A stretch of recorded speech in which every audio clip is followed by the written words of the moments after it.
tarde. Então, eu tô vendo que tem alguns colegas que não estão conseguindo, não estão tendo tempo, né, pra assim, estudar a matéria, pra ler, dar uma revisada, porque tá tendo muito trabalho, tá tudo muito em cima da hora.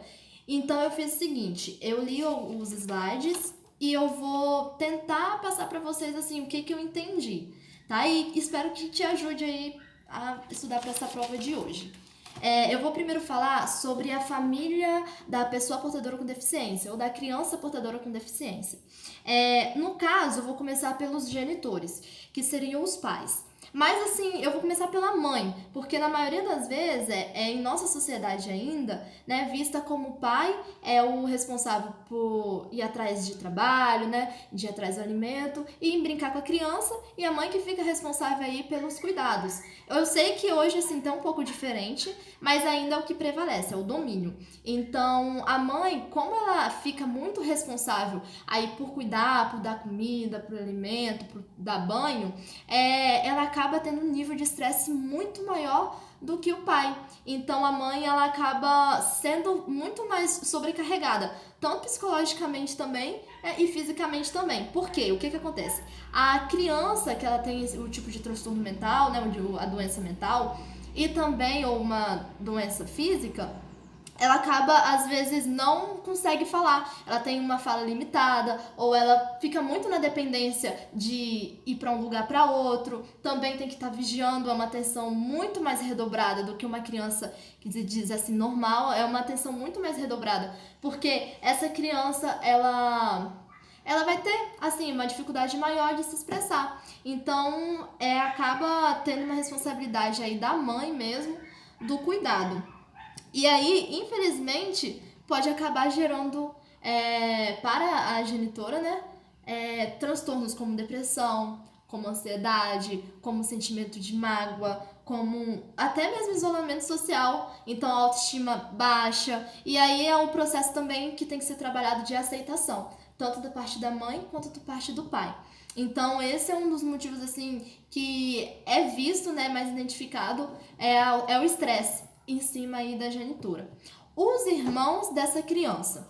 Então, os irmãos dessa criança que possuem, né, essa criança que possui a deficiência, tanto mental quanto física, pode se sentir sentimento de solidão, um sentimento de abandono, um sentimento que não é amado. Por quê? Os pais, eles acabam dando mais atenção para outra criança, que possui esse tipo de transtorno, deficiência, e aí a criança, que seria o irmão, se sente, como se diz assim, mais de canto. Então isso também pode afetar de forma psicológica na família, né?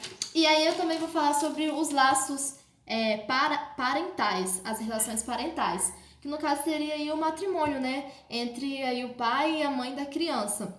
É muito importante que eles já tenham, né, uma qualidade de vida no relacionamento, uma qualidade de relacionamento, para que quando fica muito mais fácil, por exemplo, se os dois conversarem sobre isso e acabar tendo, né, tendo uma criança com deficiência, portadora de deficiência, quando chegar a esse tipo de situação, o pai, por ele já ter mais uma qualidade de relacionamento, né, com a mãe, ele já consegue participar mais do papel social, de cuidar, de dar banho, que vai além, né, de brincar e apenas também dar o alimento. Então, assim, é fundamental a participação tanto da mãe também, e tanto do pai também, a entender esse processo, né, que é uma nova fase de ter um filho, ainda mais um filho que precisa de uma atenção mais redobrada, né, mas é uma atenção, assim, especial pelo fato aí, né, de precisar.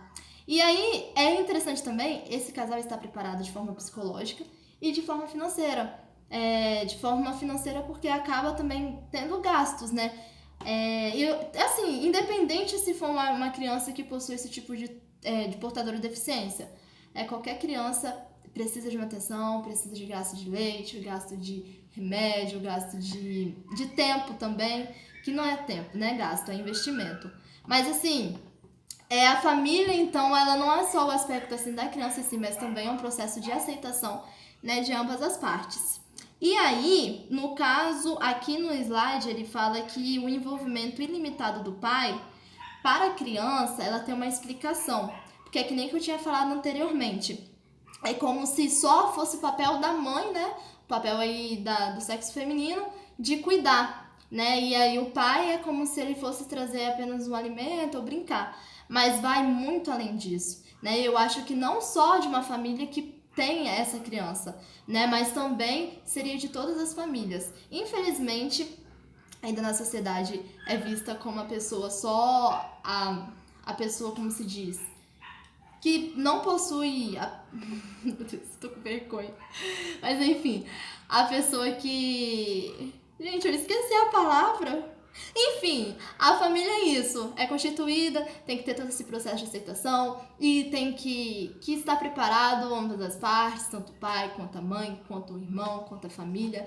E tem que ser quebrado esse tabu, né? De não falar sobre esse assunto também, de não compreender ambas as partes, né? O porquê que talvez a mãe, ela fica mais estressada, a mãe fica mais isolada, por que o pai às vezes não participa. E aí também tem que ser trabalhado o processo também na criança, né? Que ela também tem que ser vista assim, não somente na criança, mas na sociedade também, né? Que infelizmente ainda tem preconceito. E a criança ela tem que ser vista que ela é acima da deficiência dela, ela é uma pessoa. Ela é uma pessoa que precisa ser amada, que precisa ser tratada assim como nós, como qualquer um. Então é isso aí que eu vim falar, esse primeiro slide que fala sobre a família aí da criança portadora de deficiência. Eu acho que deu pra entender, né? Mas é isso aí. Tchau, tchau.